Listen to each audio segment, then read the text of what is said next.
Η 3D εκτύπωση έχει αλλάξει ριζικά την οδοντιατρική, ειδικά την προσθετική και την εμφυτευματολογία, και πλέον αποτελεί βασικό εργαλείο σε κάθε σύγχρονο ψηφιακό ιατρείο. Μετά τη λήψη ενός ψηφιακού αποτυπώματος με τον οδοστοματικό σκάνερ, περνάμε όλα τα δεδομένα στο λογισμικό σχεδιασμού και δημιουργούμε αυτό που χρειάζεται σε κάθε περιστατικό. Από χειρουργικούς οδηγούς εμφυτευμάτων και μοντέλα γνάθων, μέχρι προσωρινές στεφάνες, γέφυρες και αισθητικές προσομοιώσεις του χαμόγελου. Για παράδειγμα, όταν πρόκειται να τοποθετήσουμε φυτεύματα, συνδυάζουμε την τρισδιάστατη αξονική τομογραφία με τον οδοστοματικό ψηφιακό αποτύπωμα και σχεδιάζουμε σε ειδικό λογισμικό την ακριβή ιδανική θέση των εμφυτευμάτων. Ο χειρουργικός οδηγός που εκτυπώνουμε στον 3D εκτυπωτή μας επιτρέπει να τοποθετήσουμε το εμφύτευμα με απόλυτη ακρίβεια, μειώνοντας τα λάθη, τον χειρουργικό χρόνο και το μετεγχειρητικό πόνο.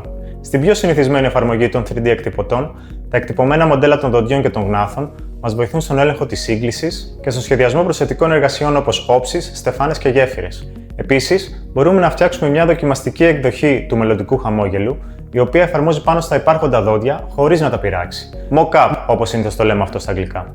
Έτσι, ο ασθενής μπορεί να δει πώς θα γίνει το χαμόγελό του πριν προχωρήσουμε σε οποιαδήποτε παρέμβαση. Τέλος, οι ναύαρχες που κατασκευάζονται μέσω 3D εκτυπωτών προσφέρουν άριστη εφαρμογή και σταθερότητα σε περιπτώσεις βρυγμού ή τριξίματος των δοντιών. Ως χειρουργός οδοντίατρος με τριετή full-time εξειδίκευση στην προσθετική και την εμφυτευματολογία στο Πανεπιστήμιο του Εδιμβούργου, χρησιμοποιώ τη 3D εκτύπωση καθημερινά στην κλινική πράξη, καθώς αποτελεί βασικό κομμάτι των πρωτοκόλων μου. Τα πλεονεκτήματα είναι ξεκάθαρα: ακρίβεια, ταχύτητα και άνεση, ειδικά σε αισθητικές και εμφυτευματικές θεραπείες. Η 3D εκτύπωση δεν είναι πια μια υποστηρικτική τεχνολογία. Είναι αυτό που κάνει τη θεραπεία πιο προβλέψιμη, πιο σύγχρονη και πολύ πιο άνετη για τον ασθενή.